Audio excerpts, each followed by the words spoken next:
લગ્ન તો પતી ગયા છે માટે આપણે સાથે બેસી અને ભોજન આરોગ્ય. હે રાજા અજમલ, ભોજન આરોગવાની વાત તો દૂર, પણ તમે એ વાત મારાથી કેમ છુપાવી કે તમારે ત્રણ દીકરીઓ હતી અને દીકરો નથી, એ વાત કેમ છુપાવી? તો આજે પડિયાર કહો ને તમે સાંભળો. હે આજ પડિયાર કહો ને અજમલ સાંભળો રે.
હે પિતળના પડ્યા રાજા, મારી પોકરગામ નગરીના લોકો પણ આવા મેણા બોલે છે, મારાથી વાંજિયા મેણા સહન થતા નથી.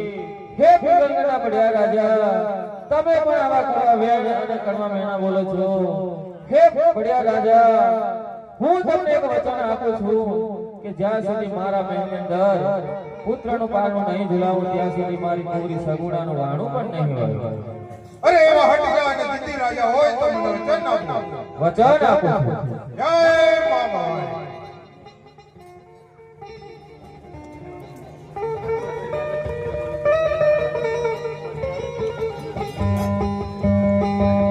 હે પ્રધાનજી, હવે મારે વનમાં જવું છે તો દેવીદાસને તાત્કાલિક રાજભવનમાં હાજર